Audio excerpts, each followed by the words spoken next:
Hi, my name's Dave Roberts. I'm a design lecturer in IT Sligo in Ireland, and I've worked with a team of scientists and engineers both inside and outside the college centred around County Clare, who have developed a ventilator that can be made from very, very low cost components and very relatively low technology. So this unit is made of plywood and can be made by an electrician and a carpenter. There's virtually no electronics in it at all.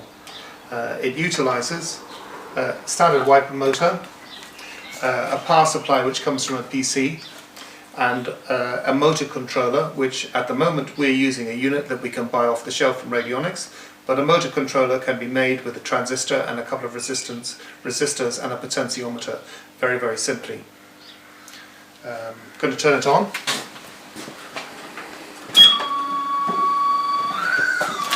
We're using an ambu bag, which we have very, very carefully calibrated to get exact and precise volumes for the patient.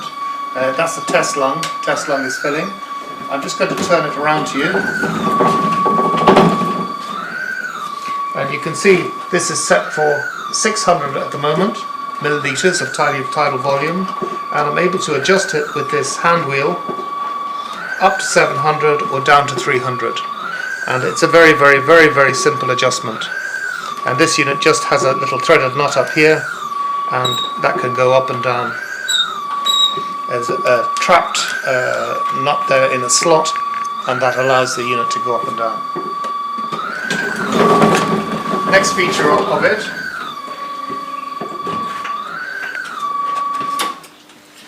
is the IE ratio, and we've selected an IE ratio of 1.7 here for 700 volume. So you can select an IE ratio of 1.7, 2 or 3 or even 1 for whichever volume you're deciding to apply to the patient.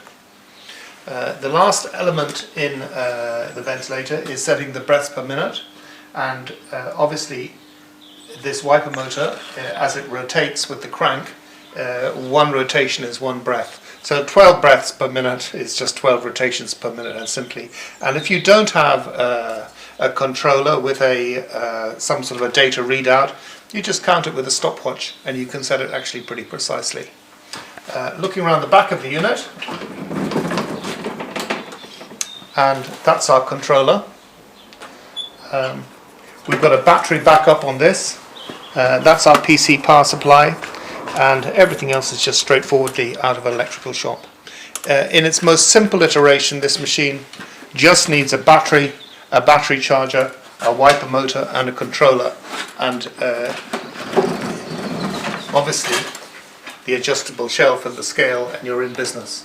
So it doesn't have to be as complicated or as well finished as this, which has machine guards, etc., etc. It can be a very, very simple unit. Okay, so here's the components of our ventilator. Nothing too complicated. We've got a power supply here, and we'll have a short video showing how to take the tappings off that power supply for your voltage for running the wiper and your voltage for charging a battery if you need to charge a battery. Wiper motor itself, this is a Bosch unit. It came out of a Ford Focus as it came from the scrapyard, and these motors come in different wattages. This one's 55 watt, they go down to 40 watt. They come in left hand and right hand versions. This is they all come with the same arrangement of 3 screws and the central thingy. That's the bracket, and a motor bracket obviously has the 3 screws for the fitting. This arm that goes onto it, normally the arm is 43mm centres, but not always. So you might need to have to make up your own arm. And if you do that, the hole that fits onto the motor has a little tapered splined connector here. So if you need to make up your own bracket, right, you need to drill an 8mm hole and open it up with an 18-degree included angle by creating a modified drill tip. to create the taper on the inside of that for clamping down onto that connector. This is a 6300 bearing. If you can't get a 6300 bearing, you can make one up of nylon or timber, and the important thing is 35mm outside diameter, and that gives you a relationship of 60mm from the outside of the bearing to the center of the motor here. There are some critical dimensions in making the unit.